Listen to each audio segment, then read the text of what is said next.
So that's why I created Legit Misfits. And then I remember Diego came back one day and he was saying, I know it's just something Jabonga. I go, that's a cool word, Jakes. Jabonga, what does it mean? I never really like to follow trends. So kung anong wala, I was trying to make that. So Yes.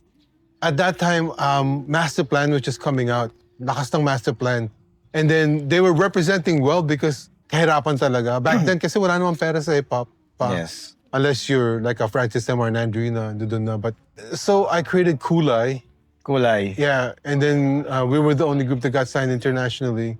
And then 7 Shots, 7 Shots. Psych, Decoy, dami nila eh.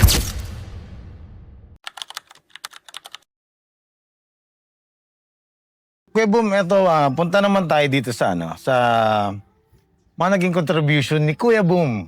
Actually, sa napakaraming contribution ni Kuya Boom dito sa hip-hop scene. Siguro, tanongin natin ano yung pinakauna mong tinapakan dito sa hip-hop?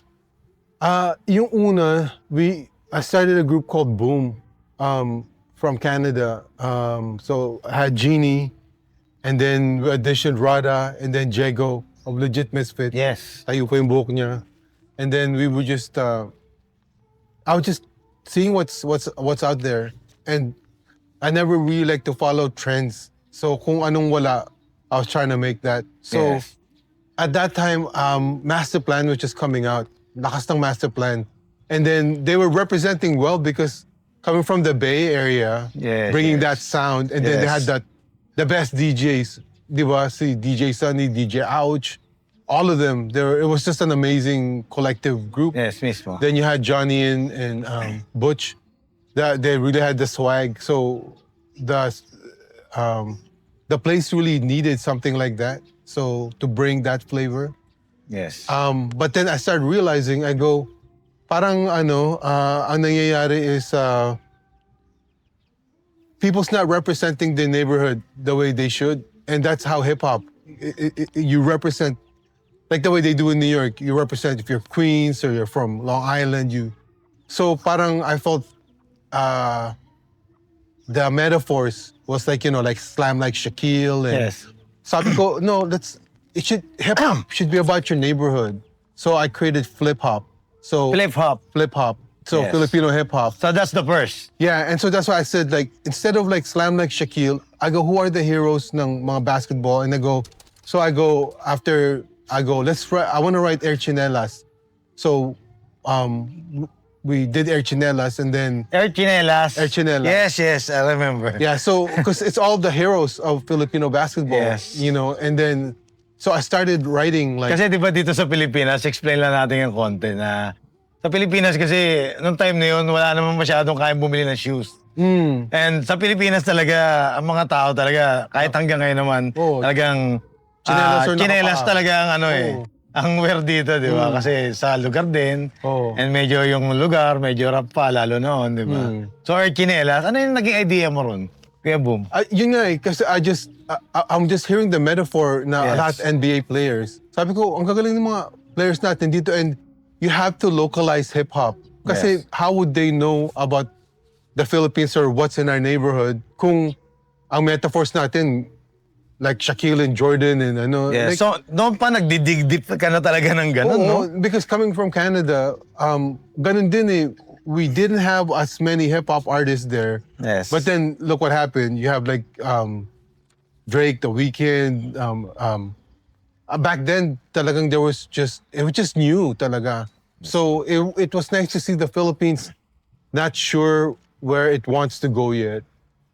So that's why I created Legit Misfits. And then I remember Diego came back one day and he was saying, I know it's just something Jabonga. I go, that's a cool word, Jakes. Jabonga, what does it mean? Alam mo kuya, I go, and then I go, that's cool. And then so I kept that in mind. And then remember, I forgot the story now, but si Diego nagkwento eh. Sabi niya ano daw, yung one day natutulog sila and then nung ginising ko sila nung umaga, tas I had the beat already and the chorus, Jabonga, Jabonga, Jabonga. Ang bilis nyo nasulat eh. And then it just exploded and then... So ano to, si Kuya Diego pa lang to. Wala pa No, sila. kasi si Dash and Diego. Kasi Si Kuya Dash nangyari, na rin. nung after Boom, Yes. parang we had really bad management. And then it was so bad that the record label that signed us said, either you keep your manager and we drop you, or you can continue, but you drop your manager. Oh. So we dropped both. We dropped the label and the manager, and I go, let's just do it Yeah, that's differently. loyalty. I go, let's just do it differently. So I told Jago, I go, Jegs, I'm gonna create ano for you. Kasi Boom was breaking up.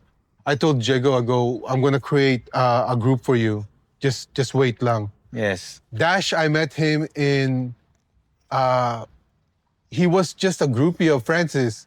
He was like just waiting in his radio station. He was just outside as a fan. And I go, oh, you're from Canada too? I go, cool. And then Dash is like, he's a cool dude. Like, he's such a nice guy. Like, so I just hit it off because I go, this guy's authentically a nice guy. So artista na ba si Ate Isa Calzada nun? Hindi pa, no? Hindi pa. Isa was actually a cute. She was really heavy. Yes. She was. I saw the really- picture before. That's why when I see her now, I can't because, they're like family to me. And Yes. when she was in high school, she was really heavy. That's why I just can't. I go, Isa, I just see you like this. I just can't.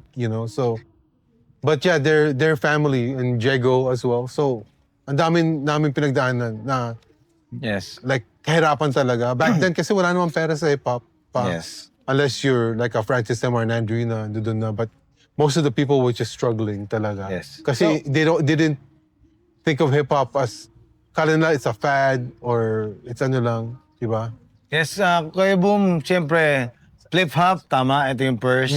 So yung pangalawa, Urchinelas. Or chinelas. No, yung I created an album for them, The Sons of Flip Hop. The Sons of Flip-hop. Oh, and then andun yung lahat na songs, Jabonga, Funky One de la Cruz, Air Chinelas, lahat. Actually, yun ang nagustuhan talaga ni DJ Med, kaya gumawa siya ng bagong version.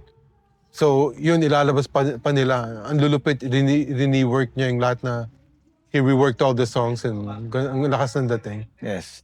So siyempre marami to, Kuya Boom eh. Hindi lang to isa eh, hindi lang to tatlo na gano'n eh. So what's next after this? Kasi marami pa eh. Oh, so I created Kulay. Kulay. Yeah, and then we were the only group that got signed internationally. And then Seven Shots, 7 Shots. Psych, Decoy, dami nila eh. But they just come through. So paano ba to? Ikaw yung parang ikaw na yung naging manager nila, no? It actually was my sister, but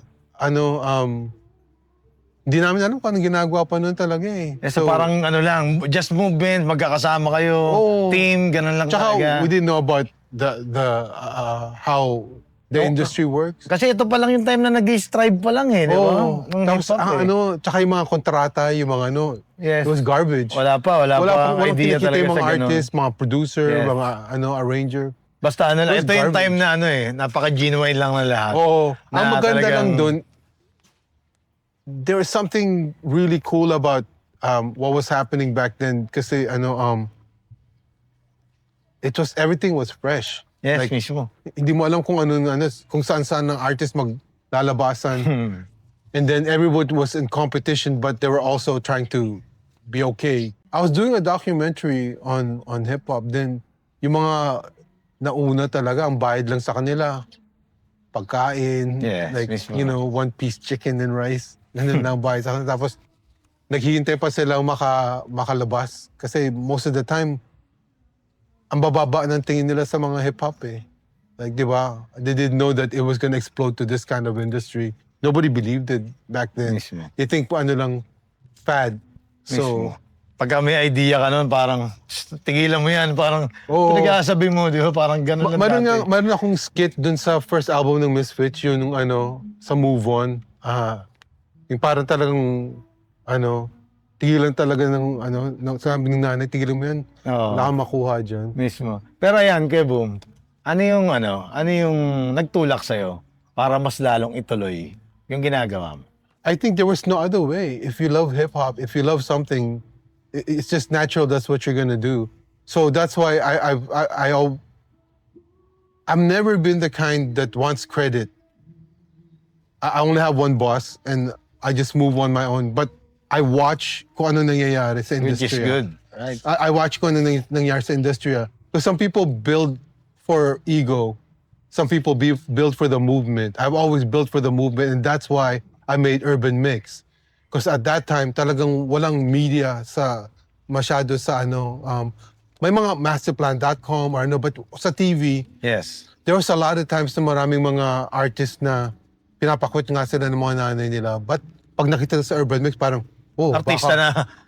baka Oh, yung mayroon. anak ko, artista na. di ba? Oh, everybody's looking forward to Yes. Urban Pero, Mix talaga. Kuya Boom, hindi ko agad mamadalin to kasi ito yung urban mix eh. Diba? So, mas kakalkalin natin to. From Cebu, yeah. nobody cared about Cebu back then kasi there was no scene talaga there.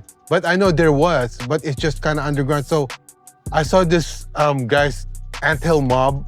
And then Anthill Mob. Anthill Yes. Mob, ang pangalan Yes, ko yes, nila. yes. And then I I go, remember.